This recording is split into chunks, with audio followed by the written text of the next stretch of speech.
Assalamualaikum warahmatullahi wabarakatuh. Kali ini saya akan menjelaskan mengenai penerimaan penugasan dan pemahaman terhadap bukti audit. Penerimaan penugasan dan mengevaluasi integritas manajemen. Ada beberapa penyebab ketidakpuasan klien terhadap kantor akuntan publik lama, yaitu A. Klien merasa fee kantor akuntan lama terlalu tinggi. B. Klien membutuhkan jasa profesional yang lebih luas dan tidak sekedar audit atas laporan keuangan saja, tetapi jasa profesi lainnya seperti konsultasi pajak dan konsultasi manajemen. C. Klien mencari kantor akuntan publik yang kredibilitasnya tinggi untuk meningkatkan kredibilitas laporan keuangannya di mata para pemakai. D. Tuntutan suatu lembaga berwenang, misalnya Bapepam, Dirjen Pajak, agar laporan keuangannya diaudit oleh kantor akuntan publik yang berdimensi dari lembaga tersebut. Selanjutnya yaitu merger antar kantor akuntan publik. 3 hal penting yang dipertimbangkan sebelum menerima penugasan. A. Tanggung jawabnya terhadap publik, yaitu independensi, integritas, dan objektivitas. B. Tanggung jawabnya terhadap klien, yaitu melakukan audit dengan kompetensi dan profesionalisme yang tinggi. C. Tanggung jawabnya terhadap rekan lain seprofesi, yaitu mengembangkan kehidupan profesi dan kemampuan melayani publik. Selanjutnya, mengidentifikasi kondisi khusus dan risiko yang tidak biasa, perencanaan audit. 3 langkah yang dilakukan untuk mengidentifikasi kondisi khusus dan risiko yang tidak biasa, yaitu 1. Mengidentifikasi pemakai laporan keuangan auditan. 2. Menentukan prospek stabilitas hukum dan keuangan klien. 3. Mengevaluasi auditabilitas satuan usaha. Sebelum memutuskan menerima penugasan audit, auditor harus mempertimbangkan dan menilai apakah penugasan tersebut dapat dikerjakan sesuai standar auditing. Auditor perlu menilai kemampuannya untuk memenuhi standar umum auditing. Standar umum berkaitan dengan kualifikasi auditor dan kualitas pekerjaannya. Oleh karena itu, penilaian kemampuan memenuhi standar umum yang terdiri dari 1. Penentuan kompetensi untuk melaksanakan audit. 2. Pengevaluasian independensi. 3. Penentuan kemampuan melaksanakan audit secara cermat dan seksama. Menghimpun, memahami bisnis klien dan industri klien.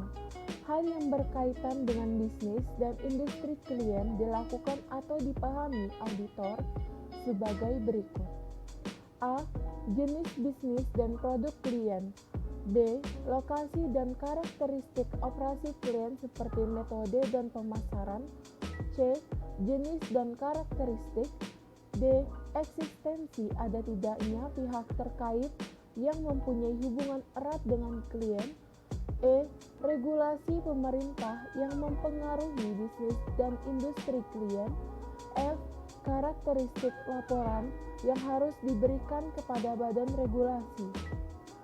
Pemahaman auditor tentang bisnis klien dan industri klien dapat diperoleh melalui yang pertama, penelaahan kertas kerja tahun lalu. Yang kedua, penelaahan data industri dan data bisnis. 3. Peninjauan terhadap operasi klien. 4. Pengajuan pertanyaan terhadap Dewan Komisaris maupun Komite Audit. 5. Pengajuan pertanyaan pada manajemen. 6. Penentuan keberadaan ekonomis dengan perusahaan lain dalam satu kelompok usaha. Melakukan prosedur analitis. Prosedur analitis adalah pengevaluasian informasi keuangan yang dibuat dengan mempelajari hubungan yang masuk akal antara data keuangan dan data non-keuangan. Prosedur analitis dapat dilakukan dengan metode perbandingan sederhana sampai statistik dan matematis yang rumit dan kompleks. Dapat dilakukan dengan 3 tahap.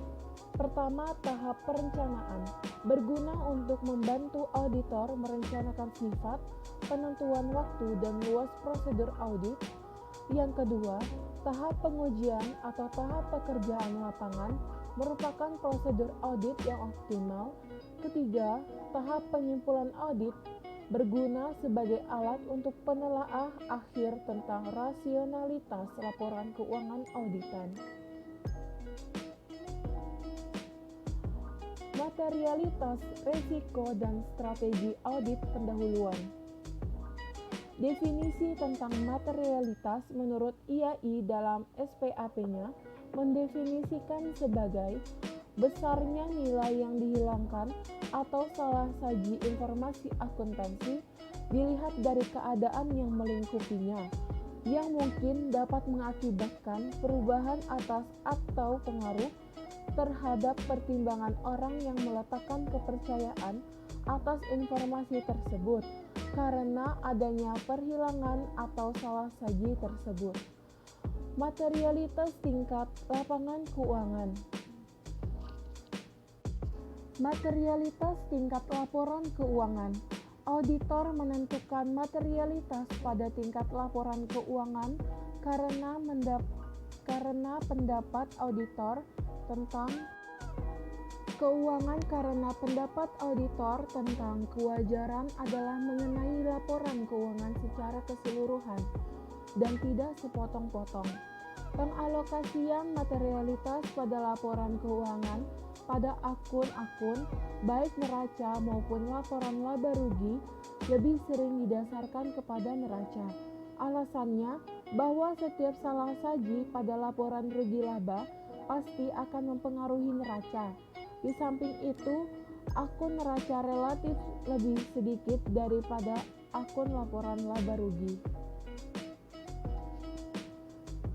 Tujuan umum audit untuk memberikan pendapat apakah laporan keuangan telah disajikan secara wajar dalam semua hal yang material, posisi keuangan dalam hasil usaha serta satuan usaha sesuai dengan prinsip akuntansi yang berlaku umum.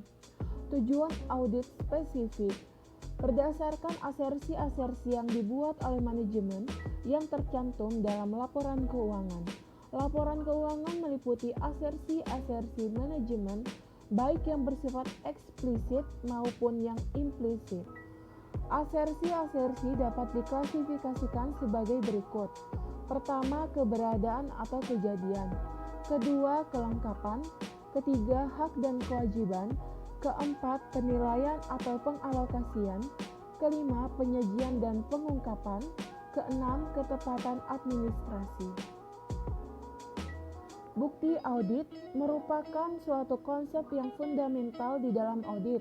Hal itu dinyatakan dengan jelas dalam standar pekerjaan lapangan yang ketiga, yang menyatakan bahwa bukti audit kompeten yang cukup harus diperoleh melalui inspeksi, pengamatan, pengajuan pertanyaan, dan konfirmasi sebagai dasar yang memadai untuk menyatakan pendapatan atas laporan keuangan audit.